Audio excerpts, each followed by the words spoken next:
So I'd love for you to introduce yourself and your background, and then we'll get into the meat because I have a very, very controversial admission that will probably paint me in a very, very negative, judgmental light, or not judgmental. I think that people will have a strong opinion about it. So, Cindy, welcome back to the show. You know I adore you. I'm so grateful to have you on. So, tell us more. Thank Catch us you. up. I don't think you're gonna paint yourself in quite the corner you think, but yes. So the Kid Factory was always designed to be an evolution. When I created it, it was as a mom on a journey trying to figure out why our kids were struggling so much when I knew that parents were trying so hard. So it's always been set up to be a journey and an evolution, and I did not know where it was going to go. And so ultimately, now 2.5 years into the journey, it has evolved to a place where I really feel like I do have an understanding of where our families are at, where our kids are at, how this has all kind of gone so wrong, how good intentions haven't paid off too well for our kids' mental health, and how we as parents are putting a lot of pressure that's not necessary on ourselves. And so ultimately, it started as pop up junkyard playgrounds that were just, I knew that play was important. That's where I was at the beginning of the journey. So I created these pop up playgrounds with cardboard boxes and duct tape and stuff for families to come and experience free play for an afternoon, and parents learn how to incorporate that in their daily lives. And I learned there's more than just play that we need, both as parents and as kids. So COVID kind of put the squash on all of my pop-up events, but that really helped push me to grow even further. And now I've eventually realized a calling that all of the things I've learned on this journey, I want to help parents navigate individually, and also help teens navigate individually. So I became a coach. I hate the word coach, so I refuse to use the word life coach, but I call myself an intuitive healing coach, because that ended up being the path that I found I could be helpful to parents and teens with. And so now, so what is an intuitive healing coach? What is your mission? What is your promise? It's a made up name by me. I mean, not to say that no one's ever used that name before, but I certainly didn't pull that name from somewhere else. But I think we're missing a lot of our intuition. I think society sends us a lot of messages that tell us not to listen to our guts, and we lose our in touch with that part of us, our intuition. And myself, being a survivor of a lot of different types of traumas, I was terrified to heal to a certain level Hmm. because I thought I was going to unlock something so painful I couldn't handle it, or I didn't want to be crying and sobbing in front of a therapist. I wanted to keep a stiff upper lip. And I learned that actually our intuition can take us where we need to go, and can heal us in a way that doesn't feel as invasive or intrusive. And so, through mentorships with hypnotherapists and tons of trainings, I have learned how to tap into your intuition without it feeling like so violating. And you heal at your own pace. Wow. And I think when we give ourselves permission to do that, that's when real change happens. That is so profound, Cindy. And I'm so excited to have you on because I feel like through the pandemic, especially, parents are faced with their own perceived shortcomings, whether it is society based, whether it is their own internal measuring stick of what a good parent is and what a good employee is and how what a good wife or husband or partner is. And it's really challenging. I know for myself that when my kids school closed down and I was juggling work and juggling managing their education at home and a marriage and parenting and all of that stuff, and I felt like I came face to face with how not great of a parent I am. I was yelling at them more. And one of the reasons why I reached out to you is because I realized that I hate playing with my kids. I hate it. I love my kids. I adore them with all my heart. And there are things that I absolutely cherish. Like, I love when they ask me really difficult questions about why did somebody die? Where do they go? Tell me about sex. They're not asking about that, but I love being able to have meaningful conversations with them. But when it comes to sitting on the floor and playing with them or inventing something, I I feel awful. I feel like I would rather stick hot pins in my eye. And from a controversial perspective, I don't know that I've ever heard anybody say that. And I thought, if I'm feeling this way, I am sure that I'm not the only one. And I thought, I reached out to you. You're always my go-to parent of, how do I navigate this?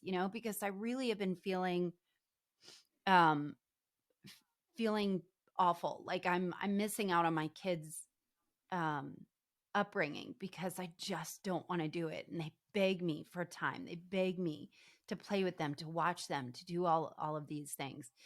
Um, and I don't want to do it. And I will do it, but it's limited. And so Mhm. I'd love to figure out how can we unpack this. If I'm making the assumption that I'm not the only person that feels that way, you know um where do I go from here? Where does somebody go from here to kind of unpack what that looks like? And I'd be curious to get your Yeah. take. And why you? Why should I Yeah, tell you? Yeah, well, it's a lot to unpack. I think if we'll just pretend like if you're in a session with me, um, the first thing that the word that keeps coming to my mind is inadequate. It feels like you feel inadequate as a parent. And I think you're certainly not alone in that. How that presents itself is a million different ways. For some parents, it's not wanting to play. For some parents, it's not having enough time to play, but wanting to. And so, yeah, feeling inadequate's not new in parenting. It feels like it comes sure. standard with the parenting package. But the other thing is you could look at it two ways. You could either want and be passionate about learning how to be playful, or you could give yourself permission not to be. Maybe you're just not the girl that they play with. And I think as parents, especially since the pandemic, we feel like we have to play every role in our child's life. And that's just not the case. I mean, in fact, when it comes to, you think nature versus nurture. Nurture, what do you think? Parent. What is nurture? It's parenting. But that's not even true. About half of that are friendships. Okay. So if you think of half of who your child that, isn't in their DNA, who they're going to become, you only have to play half of that role. You only have to get that right half the time, honestly. The other half goes to friendships and other relationships, grandparents, aunts, uncles, friends, cousins, whatever. So delegate that out just like you would delegate anything else out. If you don't like to play, don't play. And you say you're the only one, you're not the only one at all. In fact, there's a lot of parents, and some of it trends as kind of trauma responsey to playfulness and play. What we think, and I Say that assume what you again. mean by play. Say that again about trauma response. So yeah, so a lot of parents have what's considered like a trauma response to play. So they dissociate. Like, do you find that if you're on the floor, you just kind of zone out? Totally. And you have trouble focusing on what it is you're supposed to be Well, doing? I think it's more that I don't know how to play. I don't know what would be Hmm. fun, even though, like my son loves to draw, and his favorite thing, like, he lights up when I just sit on the floor and watch him draw. And I'm like, okay, I can do this. But if he asks me, Mommy, can you create a ship? And I'm like, "Ugh, no, no, I can't. Or can you play Legos with me? And I'm like, I could snap things together and then he may not like it, but I'm there with him. And so I think it is, and I wonder about how much time I invest in work, in, my podcast and my things that I feel like I can do, where I always feel like I have stuff to do that I would rather do than sit down Hmm. and play with my kids because I don't feel good at it. So I wonder Hmm. if it is, I don't know if it's a trauma response or just not feeling like I enjoy or know what would be fun. Yeah, well, I don't mean that as in it's definitely a trauma response, but it looks like one for a lot of Mm. parents because they do feel like they're failing at something, and it seems really, really important to them to be good at it. And whether that's play or another aspect of parenting, that's kind of what happens. And a lot of times when we are trying to do things as a parent that doesn't feel natural or doesn't feel intuitive to us, then we do dissociate. We just kind of check out, probably become irritable, things like that. So it's just you reminding yourself every time you go to play with them, you're reminding yourself of something that you feel like a failure at. So you could take one or two ways. One is try and dive deeper into what is it about play. Is it a vulnerability thing, or is it just not your thing? Mhm. But maybe getting to the bottom of playfulness. Are you playful in other Not ways? really. Or do you Not really really. not enjoy? Yeah. So you need to maybe either tap into, okay, what is that about? Because playfulness and joyfulness don't have to go hand in hand, but you do need to make sure that joyfulness is part of your life. So if you're just kind of always distracting yourself and always working, and play becomes this sort of mindless downtime that your brain starts to attack you, because you don't like to have downtime, then you might want to look at that and start to think about why that might Mm, be and what is your root of not being able to have that quiet time. But if you're able to have joyfulness in other things and it's just not this, then I mean, honestly, then delegate the play. You have two, luckily. So delegate the play to each other. It's okay to say, Legos aren't really my thing. You and your sister go play Legos, or you go play by yourself. I think we don't know that's okay to say. It's totally fine to say. And then, like I was saying to you earlier, I'm a big believer in it's better to have an authentic parent than to have a parent who forces herself to pretend she likes play. can you say that again? So, That is so culture changing. That is so well, profound. now that you put all the pressure Yeah, on, say it again. um, it is absolutely true. It is, in the end, it is better to have an authentic parent than to have a parent who is pretending to do all the things they think a good parent Mm. does. So, tap into your authenticity. And if you just genuinely don't like these, if there's something hurting inside of you that is triggering, you didn't get to enjoy playfulness, and now doing it with your children, you just feel like a failure. That's something that you maybe need to heal. But it doesn't mean that definitely is something broken in you that you need to heal. It could just mean this is not your thing. Yeah. And you can spend quality time with your kids having deep talks at bedtime and going, if you like hiking or whatever way you are experiencing joyfulness, you can incorporate them in it. And that's fine. Like that can be it. You don't have to I play. wonder what the conversation would be like, or changing the conversation to what authentic parenthood looks like. And I think about the guilt of, I have said, to my son, he knows I don't really care about Legos, and my husband is great at it, but he is, pressed for time as well, and he'll do it when he can. But there are times when my son will say, "Mommy, I just hate that I'm playing alone all the time. I wish somebody would play with me." And I'll say, "Well, have your sister play with you." He's like, "She doesn't. She just messes my stuff." So there is a certain level of guilt of not being able to provide, especially in a pandemic when they are limited to be able to see their friends. And I think that's the tension that we feel as parents. But how do you see, Cindy, of changing the conversation of what can we provide, give ourselves permission to feel or to do or to be authentic, and not feel so much guilt and pressure to perform and provide for our kids in the way that they're asking for? Yeah, I think the first step is that you have to acknowledge that right now people are going to experience pain. Like all of you guys are going to be disappointed right now. This is not going to Mm, be the best time ever.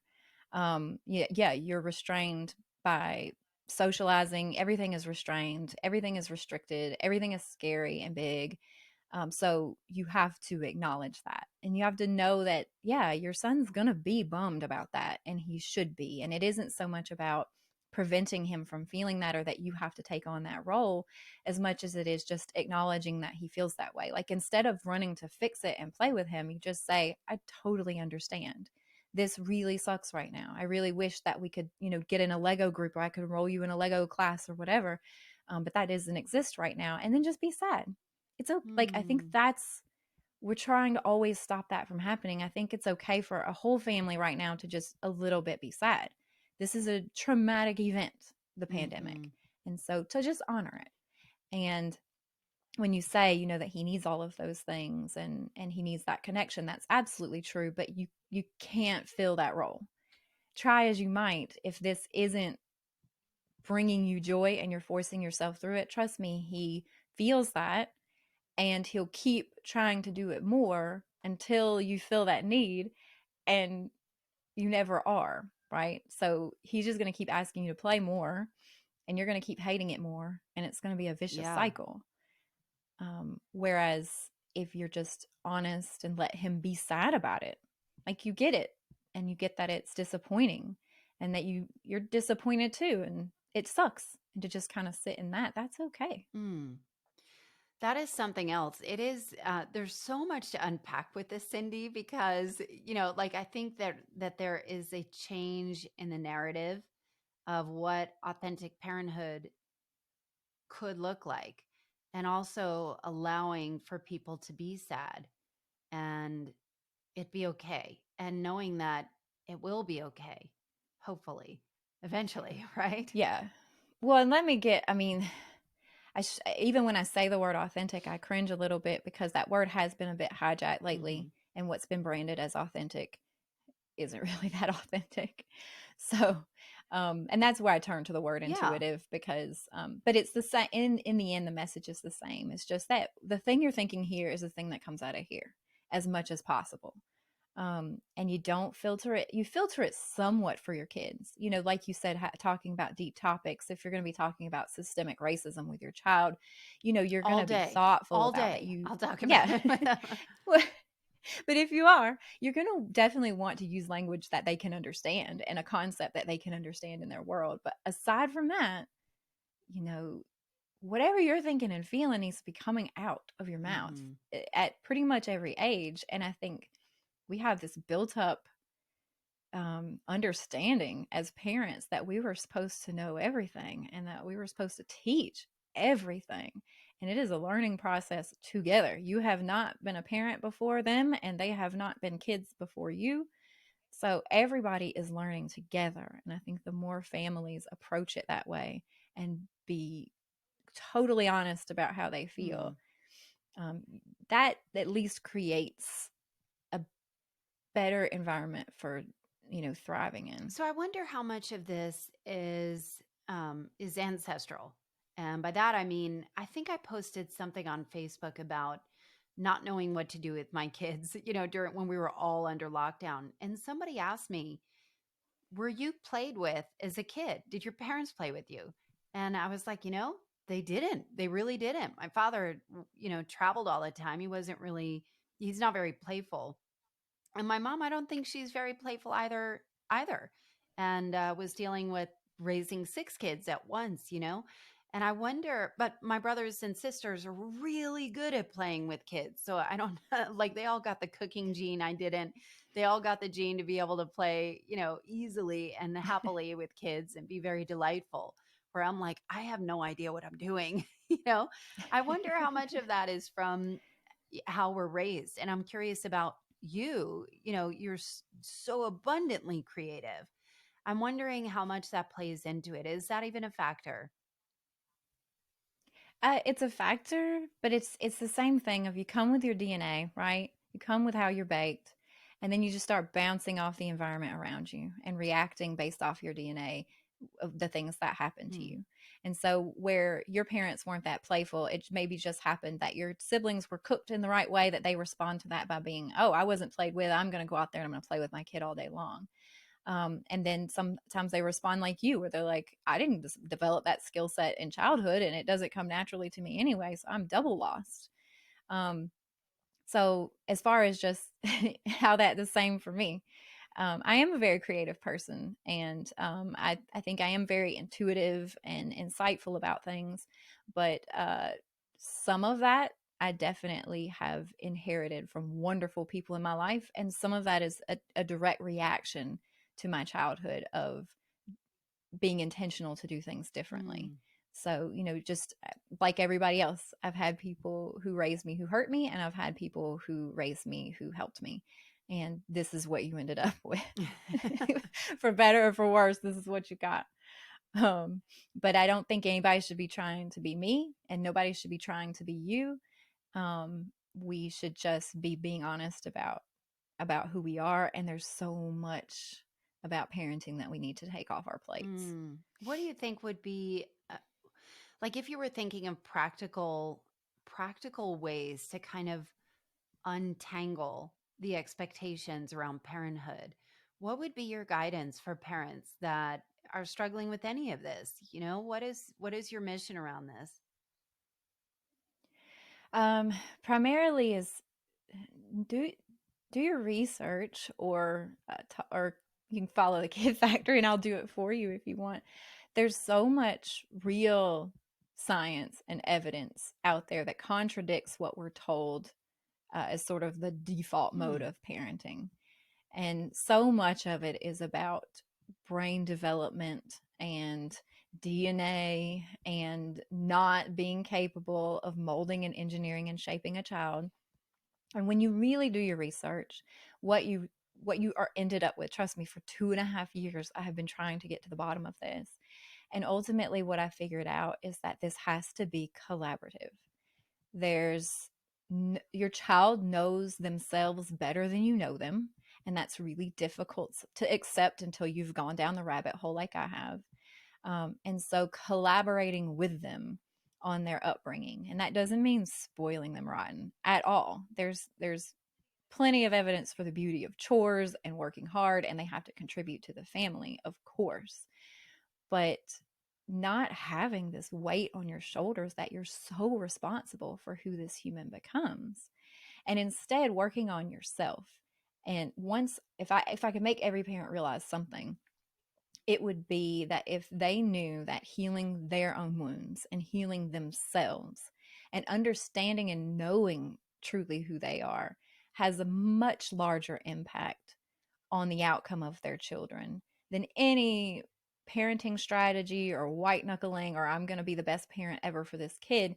You can do that all day long. But I have lived it, I have had the full evolution, and I'm telling you that only through me healing my wounds, which I thought I couldn't heal. I thought this is as well as I get. And the best chance I have of creating happiness is just raise a child who's happy. I'm not ever going to get past this part Hmm. of happiness. It's just not for me. I just too broken, too hurt, whatever it is. And I found out that's not true. And my son ended up struggling with mental health issues because I wasn't willing to heal it. And I firmly believe that what we're not willing to heal, we pass on to our children. Wow. So Let me he was sit with that for showing a second. Say that again. mhm, Wow. what Oh, what we aren't willing to heal, we pass on to our children to have to heal themselves. damn. Okay, keep going. I only know that because I live it. I'm not preaching at anybody. I'm pointing to myself when I say No, that it's I just did it. it's just really powerful because we do we do overcompensate a lot, right? For what we feel like we didn't get. Let me just get it right with my kid. Let me just get it right for my kids. Let me just, if something's wrong, I'm going to put them in therapy. I'm going to get them the help that they need. And what I realized, and you know this, Cindy, is that, I mean, just to put it out there, my son, I believe he's 8, that he, would feel things really, really deeply. And I'm like, I wonder, is he suffering from depression where he'd be just, destroyed when somebody would not include him at school? And I was like, is he depressed? Is this anxiety? Is it something else? And I reached out to you and said, who do you know, who might be able to help? And you said, I think he might be a highly sensitive person, which is an actual thing. And so, and I'd Yep. recommend a play therapist. So my son has been in play therapy. And, my husband, he is great with the kids and he can play with them, but he's not, both of us are kind of in the same camp where it's not entirely natural for us to just get on the floor and just go for it and not, get lost in it. And, we both feel like the therapy is for us as parents, that we need the help probably way more than our son does. And my son loves play therapy. He loves it. He Mhm. thinks it is so fun. Of course, and the help has been really helpful to us as well. Um, but I understand. I think there's a lot more work to be done, at least personally for me, that maybe there are areas that I've never explored that are kind of putting me up against this wall over and over again of just feeling, like you said, inadequate, and feeling like I'm getting this wrong. I would say, as a parent, I feel like I'm getting this wrong on the regular, and I know I am not alone in that. And so where Oh, do you no. even begin? Well, and the really cool thing about what you said was this wall you keep healing and hitting, and you don't know what it is, and that you run into that a lot, um, where parents feel inadequate, or they feel like something's wrong, and they feel like it's them, but they don't really know what it is. Once you've kind of relieved those pressures of like what is your responsibility versus what isn't, oftentimes there is still something there, and like I said about until you heal, you're gonna see it through your children. And so that is actually where I ended up creating this intuitive healing coaching that I started. Was I realized how much I didn't know what to heal. I didn't know what to do next. I Mm. had done therapy. I had done all the things that a person's supposed to do in order to heal, and still felt a little broken. And I was like thinking this is how it will always be, and something just said, "No, Cindy, like no. This can't just be all it's going to be." And that's when I realized that our subconscious, if we can find ways to tap into it, there's so much there that tells us what we need to heal.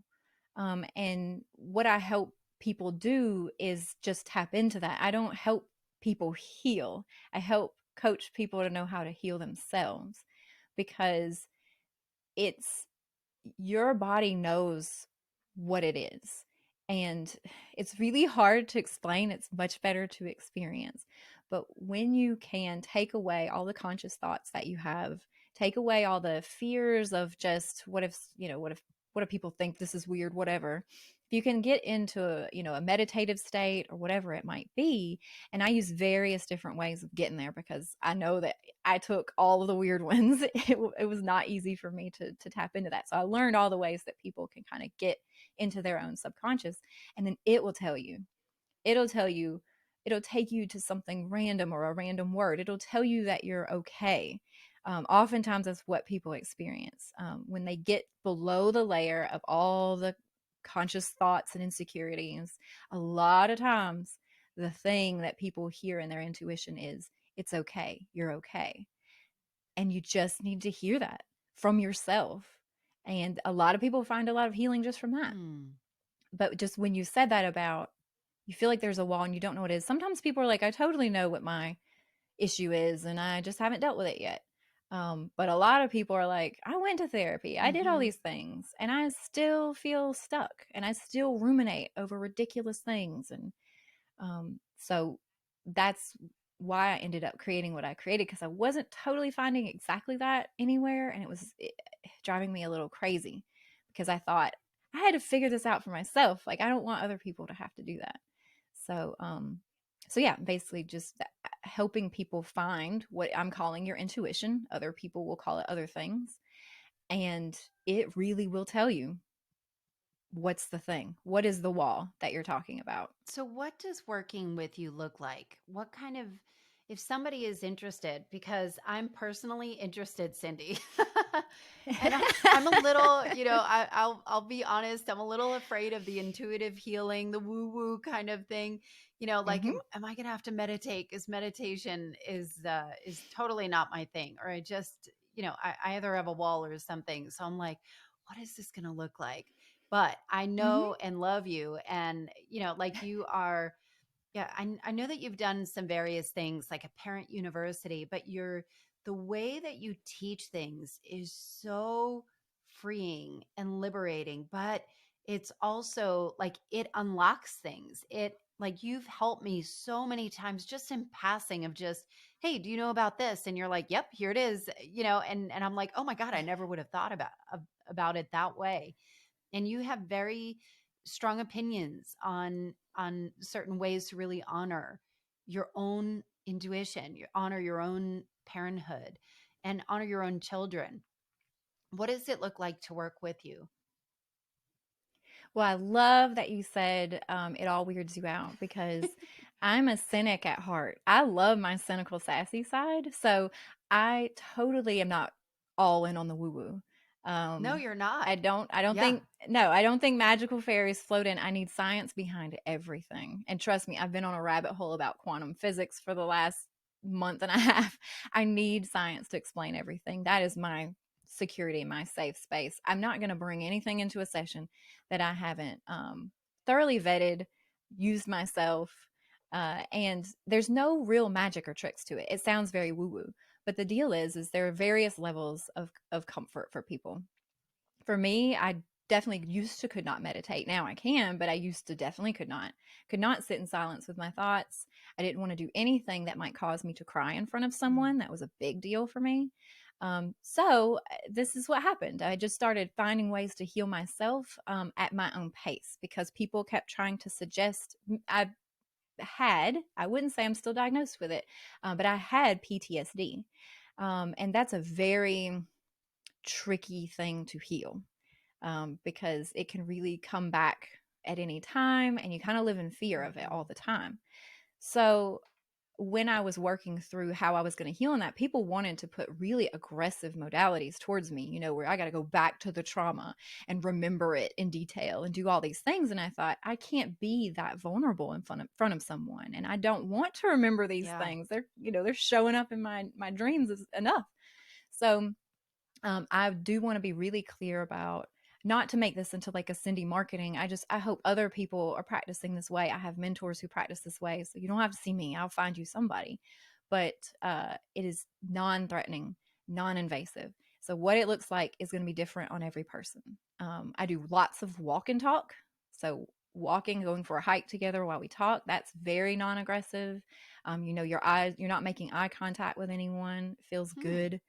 Um, it, it could be anything. So I give a checklist when I do intakes and I ask people, are you comfortable with any of these things? And it's about 10 or 12 different things that we could or couldn't do in a session, like restorative yoga, some light like reflexology, massage on your hands, just all these little tools I've collected along the way, licenses and And certifications. you do virtual And too, right?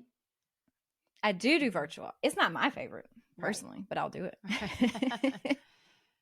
I'll do it. I like to be in the presence of someone, but I'll do it. But people will check off what they're comfortable or not comfortable with, and you should listen to yourself and you should heal at your pace. That is the most important thing. And I need people to know that because they don't even start. Because if they see anywhere down that path that they're going to have to be extremely exposed and extremely vulnerable or relive things that are difficult for them, they're never going to show up the first day. Mm. So it's important, and I stress that to every practitioner, that that should not have to be required. How do people have patience with that if it is healing in your own on your own pace? Like what are the markers of success or progress that somebody can track of that? Sure. Well, what I find happens is once you can kind of find how you prefer to tap into your subconscious or intuition or whatever, your gut, and it's different for everybody. Once you find it, it tells you what to do. And I'm just there holding a safe space or giving you permission, Hmm. and you'll know what it's telling you. And I'm just telling you that the weird thing you think is popping up in your head is a real thing. So you just need me there for that, but you're doing all the work. Mm. Once that happens and you're told to listen to it, and you do listen to it, and you see that you feel like a weight lifted off, or like just something was erased out of your mind that usually is always playing on a record. Once it happens once, you're pretty much ready to you can do that more quickly. You can do that more often, and you can kind of care for yourself, and you can essentially heal yourself. I don't want to say that like there aren't people who absolutely don't need every therapy or modality out there, because there are. Um, there's so many different types of therapies, and I am a coach. I'm not a licensed therapist. I want to be super clear about that. Whatever works for you works for you. I'm just saying I started this for the people out there who are hurting but getting by, but aren't quite satisfied with what their healing process is, you know? I feel like I fall into that category. I feel like I've overcome some really big challenges like disordered eating, like that. I understand. I relate to what you said about it. No longer is a thing. It's like when you have hiccups and then you don't realize they've gone away. They're just gone, Mm-hmm. and you're not worried about it all the time. Your mind isn't exploring that aspect. And so I wonder, um, I do think the pandemic has brought up a lot for us as parents or as people in general. Do you specialize in parents? And is it female, male, or what is it for you? It's probably going to be mothers. So I work with parents and I work with teens. I would say mostly moms. And I would say when I work with teens, it's because they're super excited about who I am and what I do. It's the first question I ask parents, because most parents will call someone about their child way before they'll call someone about themselves. Mm-hmm. And so I get way more calls about teens that I pivot towards working with the parents, because um, teens who like think I'm awesome and they want to work with me and they want, they just can't quite get themselves together. Maybe they're a little ADHD and they need life goals, or that whatever it is they want to process, anxiety. That I do that, and it's fine. But I think I prefer to work with the moms, because I think they're carrying around a lot more and they're a lot more seasoned. Um, so they once they get it, once it clicks with them, they make rapid progress. And so I usually feel like most of the time, if the parent comes in instead, the trickle effect onto their child is going to be greater than working with their child directly, if Wow, that makes that's sense. powerful. So, how can people find you? Oh, thekidfactory.org is that's the main hub. That's where you can find the podcast, where you won't have to hear me talk all the time. I'll talk to a lot smarter Will people you than stop, me. Cindy? You're brilliant. And then yeah, that's where you'll find everything, honestly, is And thekidfactory.org. Kid Factory on Instagram as well. You're really active on Yeah, it's there too. the_kid_factory. One last question. What do you know that you wish other people could know? That you have everything in you that you need. It's already there. Hmm. I guarantee you, because I have been on the other side of that, where I thought I needed a whole lot more than I had to give. You have it. Like, you definitely have everything already there. It's just a matter of connecting with it and communicating with it. Thank you for returning to Culture Changer, Cindy. The way you serve others is pretty spectacular. I've linked all of her info in the show notes and strongly recommend you follow everything she does, because it is gold.